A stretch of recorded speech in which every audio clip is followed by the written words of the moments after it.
Good morning, students. Yesterday we have discussed or we were discussing the topic modals for class 10 plus 2, and we were discussed some modals like would, should, can, could, may. तो ये 4-5 जो है हम कर चुके थे।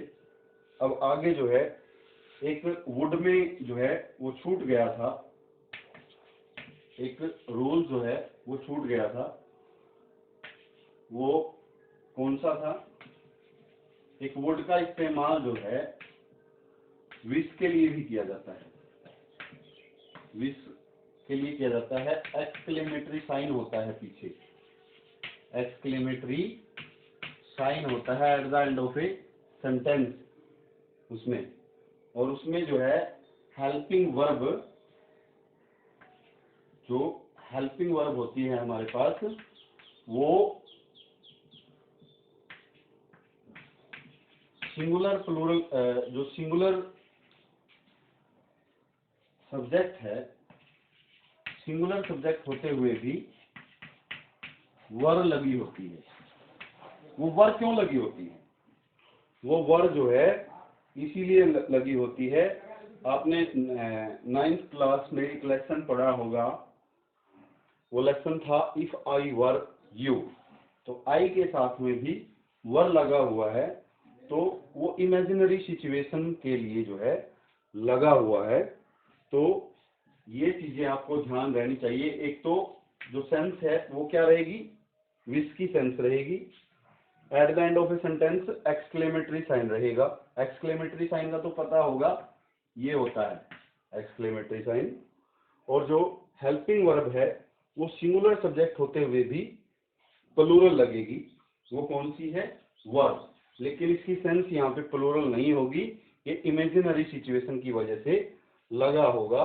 जैसे would, that, और दैट भी लगा होगा इसमें, ये चीज भी आपने ध्यान रखनी है। आई वर ए बर्ड, ठीक है, ये पीछे एक्सक्लेमेटरी साइन। अब यहाँ पे देखें, जो वुड है वो इच्छा को व्यक्त कर रहा है कि काश मैं पक्षी होता, ठीक है। तो यहाँ पे देखें वर लगा हुआ है, और लास्ट में eight the end of sentence क्या है? साइन ऑफ एक्सक्लेमेशन है, एक्सक्लेमेटरी साइन है, विस्मयादि बोधक चिन्ह है। तो ये रूल जो है वो छूट गया था हमारा पिछली वीडियो में, पिछले लेक्चर में, क्योंकि कल तो हमने वुड किया नहीं, उससे पिछले दिन या पिछली वीडियो में हमने वुड किया था। तो ये ध्यान रह जाएगा। उसके बाद हम आगे चलते हैं। मे तक कर लिया था हमने कल, आगे है माइट। अब जो माइट है उसका प्रयोग कहाँ पे किया जाता है? मे की पास्ट फॉर्म के रूप में। तो मे की पास्ट फॉर्म, अब मे की पास्ट फॉर्म कहाँ पे होगी? इनडायरेक्ट स्पीच में। मैंने आपको बताया है जितनी भी पास्ट फॉर्म है वो सभी इनडायरेक्ट स्पीच में यूज होंगी। जैसे कि विल की वुड है, शैल की शुड है, कैन की कुड है, मे की माइट है। उसी तरीके से तो इनडायरेक्ट स्पीच का कोई सेंटेंस आपको दे दिया जाता है और वहां पे आपको मोडाल्स फिल करना है, और मे की कंडीशन हो तो फिर आपने वहां पे माइट फिल करना होता है। तो जैसे एग्जांपल ले लेते हैं कि said to me, may you live long, may you live long. इस तरीके से आ गया सेंटेंस। इस तरीके से आपके पास नहीं आएगा, इसकी जो इनडायरेक्ट स्पीच है वो आएगी आपके पास माइट की कंडीशन में। तो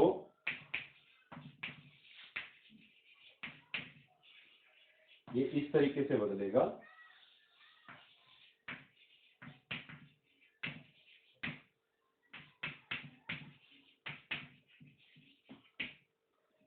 he told me, sorry told तो यहाँ पे मैंने गलत लगा दिया, विश्ड आएगा क्योंकि विश है, ये इच्छा जाहिर की जा रही है। He wished me that I might live long. तो इस तरह की कंडीशन में अगर मे की पास्ट फॉर्म का ही प्रयोग आपने करना है, अगर इनडायरेक्ट स्पीच का सेंटेंस आ जाए और कंडीशन जो है वो मे वाली लागू होती हो। ठीक है, समझ आया? तो ये फर्स्ट रूल था हमारा माइट का।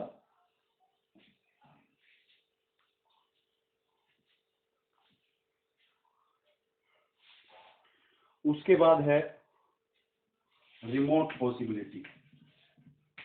रिमोट पॉसिबिलिटी,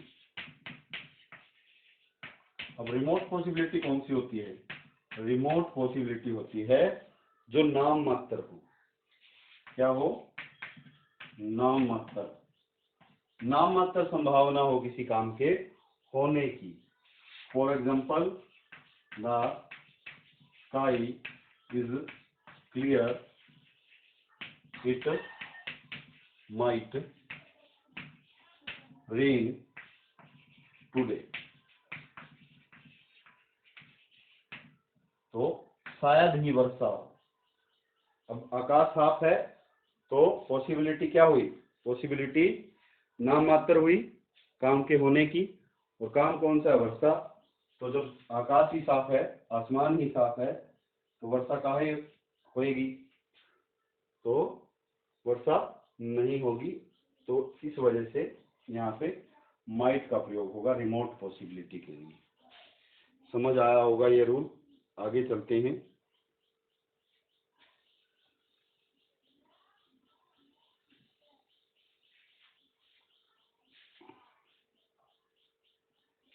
टू टेल नहीं, एक्सप्रेस लिखने, to express the purpose of an action of past. भूतकाल का जो एक्शन है, कार्य है, उसके पर्पज को बताने के लिए हम क्या करेंगे? माइट का प्रयोग करेंगे। जैसे कि कल हमने सेंटेंस किया था एक मे के टाइम पे कि we eat daily so that we may live, ताकि हम जी सके। अब उसी को हम कर लेते हैं, तो वी एट, एट कर देते हैं यहाँ पे। वहां पे क्या था? ईट था। ईट प्रेजेंट को दिखाता है, ये सेकंड फॉर्म है एट, तो ये पास्ट को दिखाती है। We ate so that we might live. ठीक है, हम खाते थे ताकि हम जी सके। तो ये आपका माइट जो है यहाँ पे कंप्लीट होता है। अब आगे चलते हैं मस्ट पे।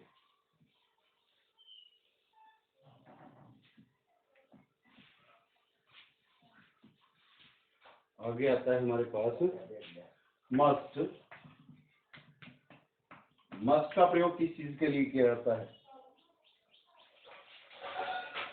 ऑर्डर के लिए। ऑर्डर के लिए, आदेश के लिए। You must do as I say you, कि तुम्हें वैसा ही करना होगा जैसा मैं कहूँगा, या जैसा मैं कहता हूँ वैसा तुम करो। तो यहाँ पे मस्ट जो है वो ऑर्डर के लिए है। उसके बाद है नेसेसिटी के लिए। नेसेसिटी, नेसेसिटी क्या होता है? नेसेसिटी होता है आवश्यकता, अनिवार्यता,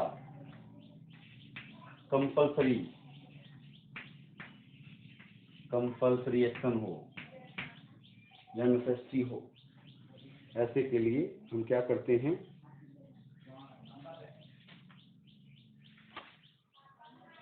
जैसे कि suppose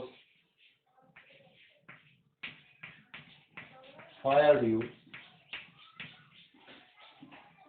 so you must go. You must leave now. कि बॉस ने तुम्हें निकाल दिया था तो तुम्हें छोड़ जाना चाहिए या छोड़ देना चाहिए, ठीक है, या छोड़ना होगा। होगा मतलब नेसेसिटी या कंपल्सरी। तो नेसेसिटी या कंपल्सरी एक्शन के लिए हम मजबूरी को व्यक्त करने के लिए हम क्या करेंगे, नेसेसिटी या कंपल्सरी का नेसेसिटी या कंपल्सरी के ऑर्डर में जो है किसका प्रयोग करेंगे, मस्ट का प्रयोग करेंगे।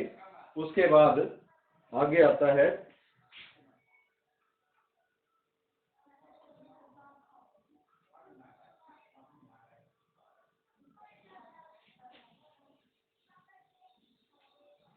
अगला जो रूल है मस्ट के लिए, वो है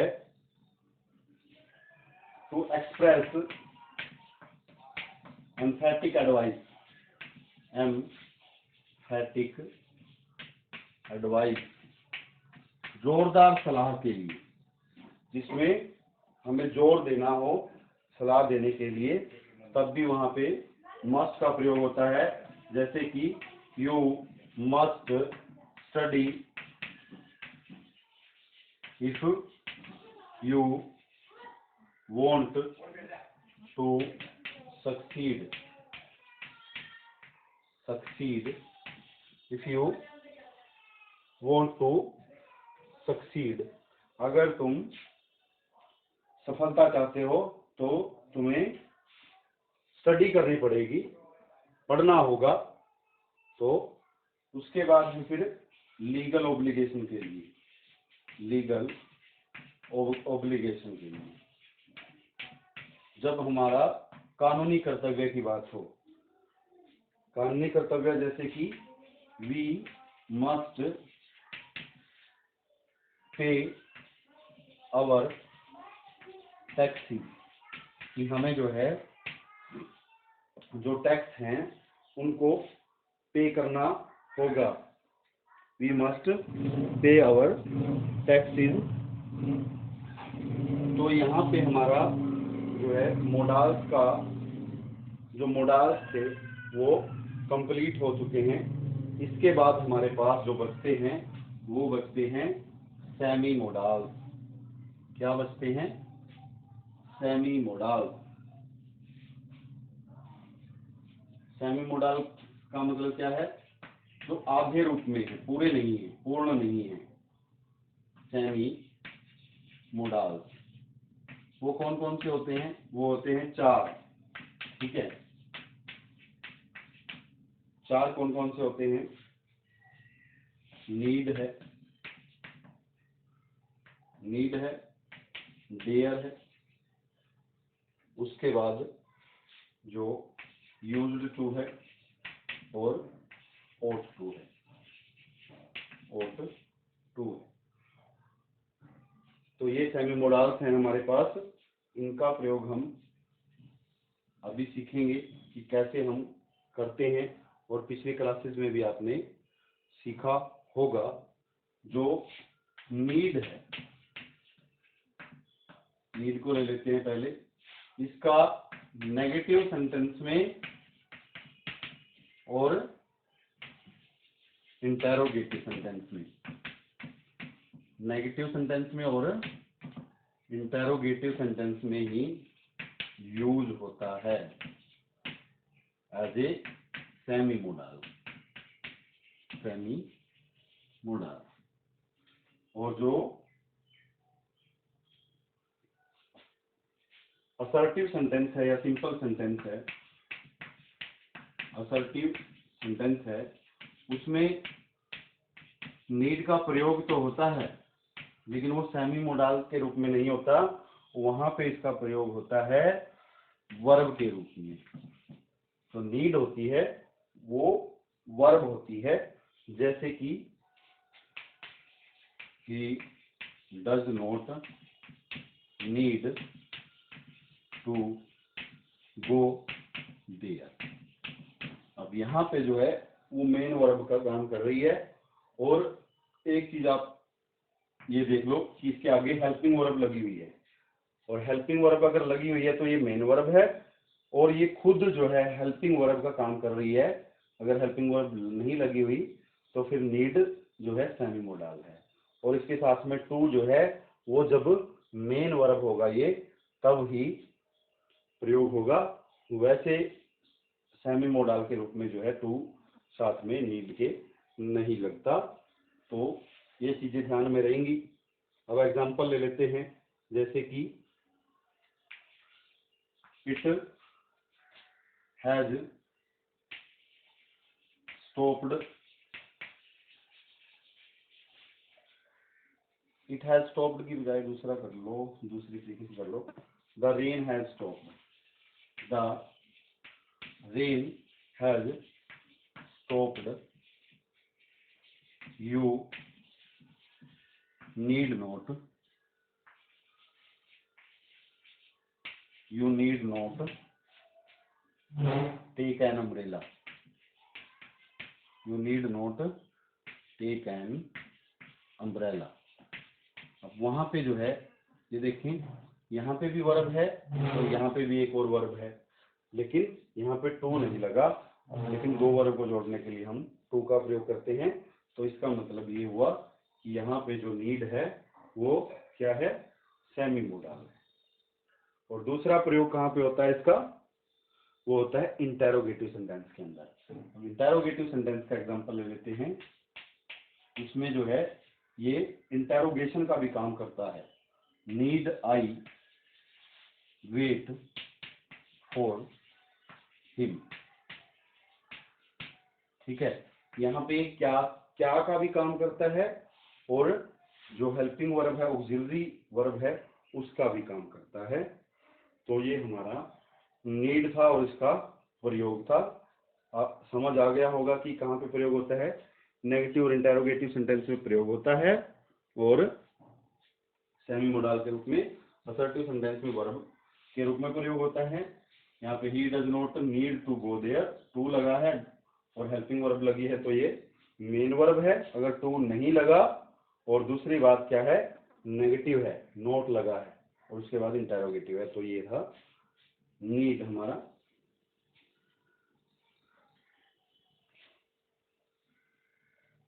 उसके बाद आगे आता है फिर डेयर। डेयर का भी सेम प्रोसीजर है। नीड का मतलब था जरूरत, डेयर का मतलब है हिम्मत या साहस, और सेम सिस्टम है। इसका भी नेगेटिव में और इंटेरोगेटिव में ही प्रयोग होता है, नेगेटिव एंड इंटेरोगेटिव में।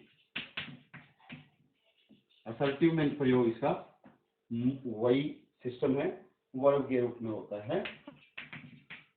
असर्टिव में वर्ब होती है ये डेयर। एग्जांपल ले लेते हैं, जैसे I dare not, I dare not say anything against him, against him. तो यहाँ पे ये क्या है, डेयर नॉट मॉडल है, ठीक है, सेमी मॉडल है। और उसके बाद है dare you enter, dare you enter the principal's office, the principal's office. अब यहाँ पे ये डेयर जो है वो हिम्मत का भी काम कर रहा है और साहस का और क्या का भी काम कर रहा है। उसके बाद हमारे पास दो बचते हैं, दो कौन कौन से बचते हैं, ओट टू। ओट टू बिल्कुल शुड, शुड के जैसा है, सेम शुड जैसा है। और जो यूज्ड टू है वो हैबिट को बताने के लिए प्रयोग किया जाता है। ओट टू में बस जस्ट ये है कि शुड और ओट आया है तो आपने शुड का इस्तेमाल करना है, लेकिन अगर शुड नहीं